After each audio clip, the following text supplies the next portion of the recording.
Merci d'être avec nous sur RCF. Philippe Jusserand est notre invité. Il est le directeur Auvergne de la Caisse des dépôts et consignations. Merci, monsieur, d'être avec nous. Merci vous arrivez en Auvergne, alors on peut peut-être vous souhaiter aussi la bienvenue. Vous arrivez de Marseille, je crois? Absolument, puisque j'étais directeur régional adjoint de la Caisse des dépôts pour la région Provence-Alpes-Côte d'Azur à Marseille. Ça fait combien de temps que vous êtes dans cette grande et vieille institution, on en reparlera tout à l'heure, qu'est la Caisse des dépôts et consignations? Depuis 26 ans. 26 ans, vous connaissez bien la maison? Absolument. Donc j'ai exercé différentes fonctions au sein du siège de la Caisse des dépôts et après donc au sein du réseau des directions régionales de la Caisse des dépôts. On a l'habitude de dire de l'extérieur que la Caisse des dépôts est un peu un corps d'État, un des corps de l'État, une institution, mais c'est un corps qui a une mission un peu particulière parce qu'elle accompagne les collectivités territoriales porteuse de projets, dans ce cas-là, sur justement des investissements. Comment avez-vous envie de définir, vous, Philippe Jusserand, le rôle, la mission de la Caisse des dépôts? Alors d'abord, la Caisse des dépôts et ses filiales constituent un groupe public au service de l'intérêt général et du développement de la France. Donc ce groupe assure des missions d'intérêt général, en appui aux politiques publiques menées par l'État et les collectivités locales, et est orienté vers les territoires pour répondre aux besoins des territoires, développer les projets de territoire. Donc vous êtes bien un corps d'État, mais qui regarde d'abord son action dans la proximité territoriale. Absolument. Alors c'est un corps d'État, c'est particulier si vous voulez, c'est-à-dire que nous ne sommes pas assimilés donc au service de l'État. Nous sommes un groupe public, un établissement public avec ses filiales, mais nous dépendons donc du Parlement. Nous avons quelque part une sorte d'indépendance. Liberté vis-à-vis des gouvernements et du gouvernement bien en place. entendu, notre mission est d'accompagner les politiques menées par l'État, les politiques publiques. Mais nous avons bien entendu notre propre responsabilité au service de l'intérêt général et au service du développement économique de ce pays. Je prends mes lunettes pour le citer, mais votre président au niveau national, Henri Emmanuelli, dit, président de la commission de surveillance de la Caisse des dépôts, que la Caisse des dépôts a un rôle qui s'exerce aux côtés du gouvernement et des élus locaux. Voilà, exactement. Donc aux côtés du gouvernement, des politiques publiques et bien entendu, et c'est l'expression même des missions des directions régionales, aux côtés des acteurs locaux, des collectivités locales, des opérateurs pour accompagner tous les projets de développement.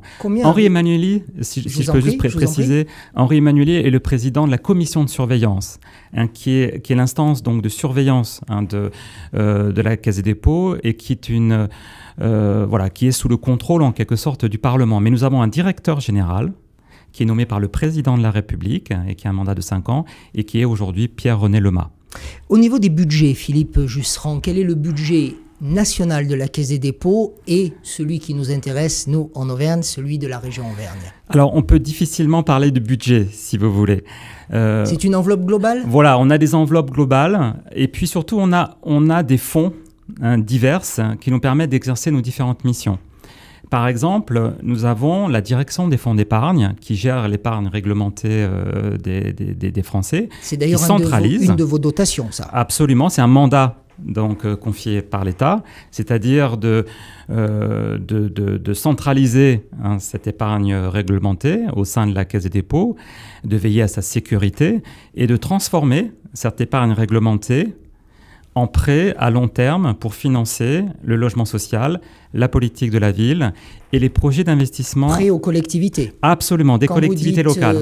Et long terme, c'est 30, 40, 50 ans? Alors ça va de 20, 40 ans, 60 ans, essentiellement entre 20 et 40 ans. Mais au niveau de l'enveloppe, on peut avoir des ordres de prix? Par exemple, si vous parlez des prêts aux collectivités locales, nous avons une enveloppe de 20 milliards au niveau national. Pour financer les prêts au secteur public local, c'est-à-dire pour les collectivités locales, le secteur hospitalier, pour financer les projets sur les dernières années. Alors, si je prends donc la région Auvergne, à la mi-année 2015, nous avons déjà signé 50 millions de prêts au secteur public local pour les collectivités locales. Et pour le financement du logement social, nous en sommes à 150 millions d'euros, ce qui est considérable. Nous sommes presque sur une année record puisque nous envisageons d'atterrir à hauteur de 300 millions d'euros de prêts. Il y a deux manières de voir les choses, année record ou alors retard qui est rattrapé sur la région Auvergne, sur le domaine du logement social. Alors, je ne connais pas encore suffisamment la région Auvergne sur ce sujet de retard, mais je pense qu'il y a en tout cas la volonté de développer le parc de logement social et de répondre, encore une fois, aux besoins de la région et aux besoins d'hébergement des populations. On revient dans un instant, Philippe Jusserand, sur la manière dont sont choisis justement les projets que vous soutenez, que soutiennent les différentes caisses des dépôts et consignations, parce que je présume que ce que vous allez nous dire avec votre nouvelle casquette de directeur Auvergne Caisse des dépôts, vous l'auriez dit à un confrère de RCF à Marseille. D'abord, une observation qu'on fait parfois de la Caisse des dépôts et consignations, observation d'extérieur, de l'extérieur. Vous seriez une banque un peu différente qui parfois aussi pourrait mettre en difficulté le système financier habituel parce que justement vos taux ne sont pas les mêmes et que vous prêtez peut-être beaucoup plus facilement, sans garantie, aux collectivités territoriales. Vous répondez quoi ? Alors, pour les collectivités locales, oui. Pour le logement social, nous demandons la garantie des collectivités locales, justement. Mais, oui, mais la garantie, c'est l'impôt. Il y aura toujours des impôts, de toute façon. Alors, oui, mais d'abord, comme je le précisais, les fonds utilisés par la Caisse des dépôts ne viennent pas des contribuables. Donc, les fonds d'épargne, ce sont les livrets réglementés. Et après, pour les fonds propres de la Caisse des dépôts, en matière d'investissement dans des projets de développement, ce sont bien les fonds de la Caisse des dépôts. Ça ne vient pas du contribuable. J'ai parlé d'impôts par rapport à la garantie. La garantie, voilà, qu'apportent les collectivités locales pour le financement du logement social.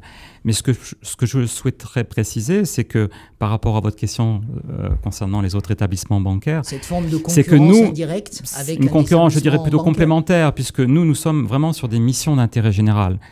C'est vraiment notre ADN.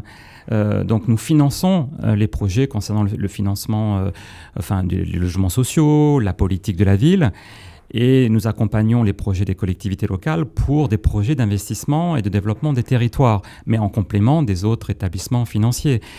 Ce qu'il faut bien appréhender, c'est que cette enveloppe des 20 milliards avait été mise en place en 2013 quand il y avait quelque part carence bancaire. C'est-à-dire que les collectivités locales ne trouvaient pas de financement pour financer les projets au pire moment de la crise financière, comme vous l'indiquez. Et justement, la mission de la Caisse des dépôts au service de l'intérêt général était de financer ces projets d'investissement qui ne trouvaient pas de financement par les établissements bancaires classiques. Donc aujourd'hui, ils sont revenus.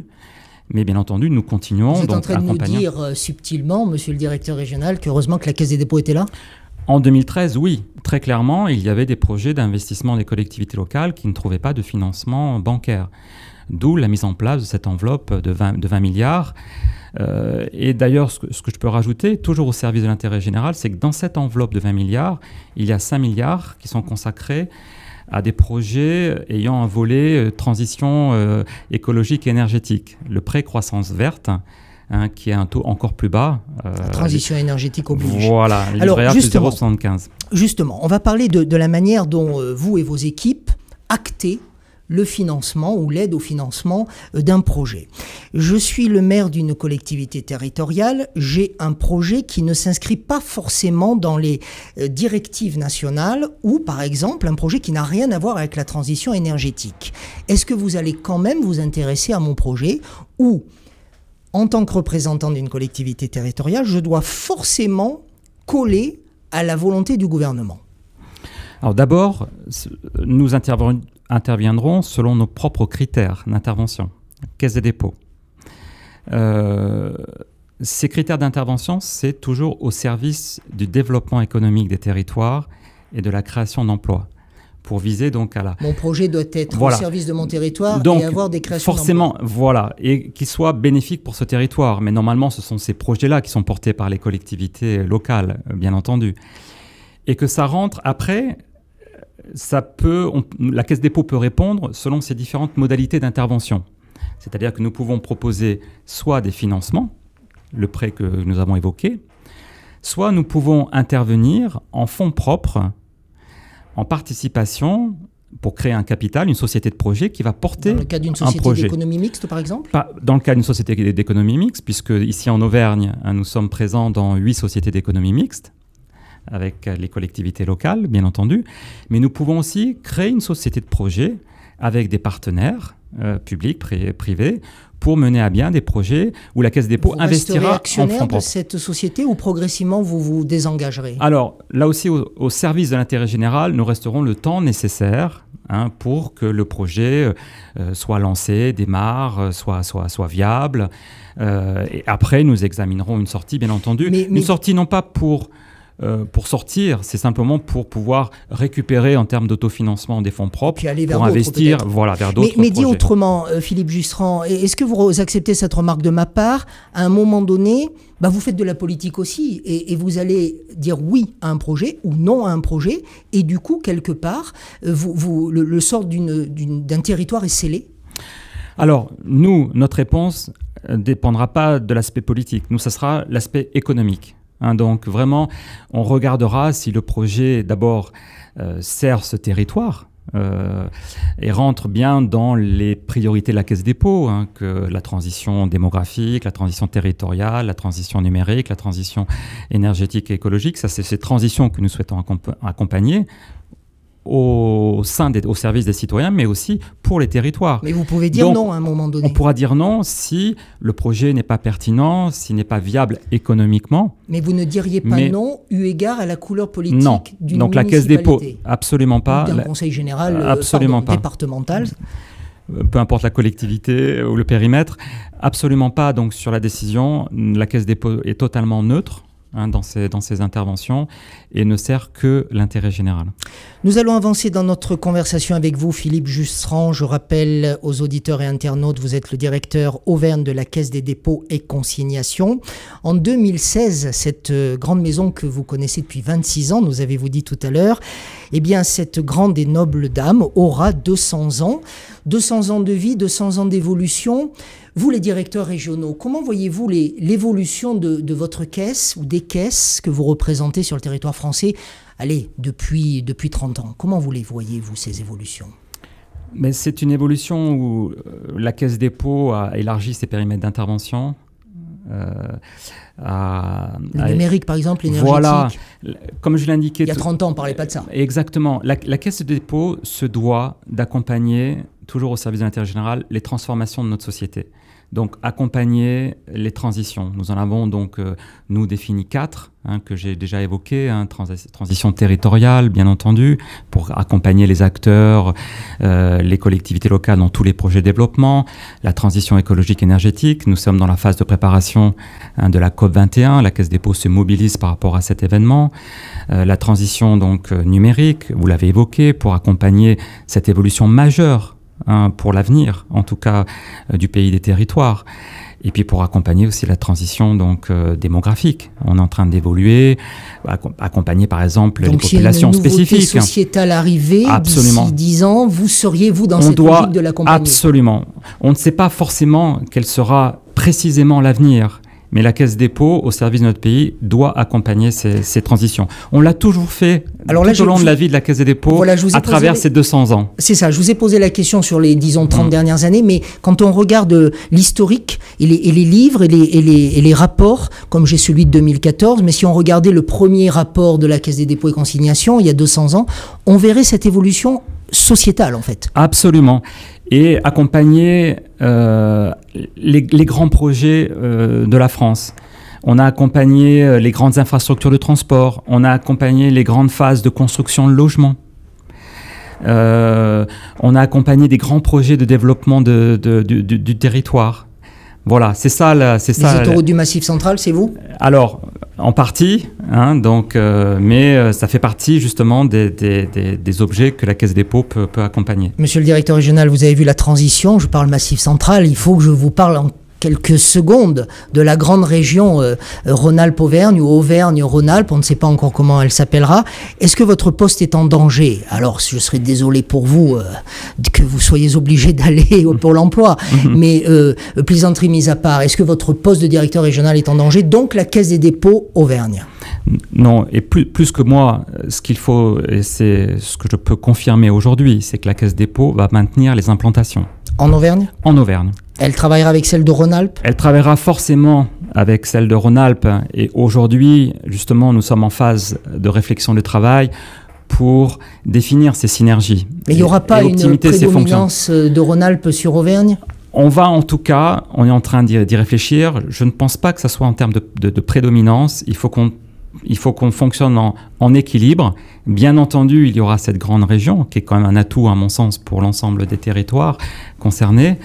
Et pour la Caisse des Dépôts, on se doit, de toute façon, comme je l'évoquais, par notre objectif de renforcer le développement local, on se doit d'être à proximité des collectivités locales et des acteurs. Donc vous aurez toujours une enveloppe régionale. Donc on aura toujours un fonctionnement pour l'Auvergne historique et on aura toujours une implantation dédiée, en tout cas, à l'Auvergne et dédiée au projet de ce magnifique territoire qu'est l'Auvergne, que je découvre et qui est un territoire qui est très beau d'abord, mais qui a beaucoup d'atouts. Que ce soit en termes touristiques, thermalisme, le tissu industriel, une grande capacité d'innovation et une grande capacité de mobilisation des acteurs. Et bien voilà un Marseillais qui est heureux de venir en Auvergne. C'est rare de voir ça et de l'entendre. Merci Philippe Jusserand d'avoir été notre invité aujourd'hui dans le grand entretien sur RCF. Merci. Merci beaucoup.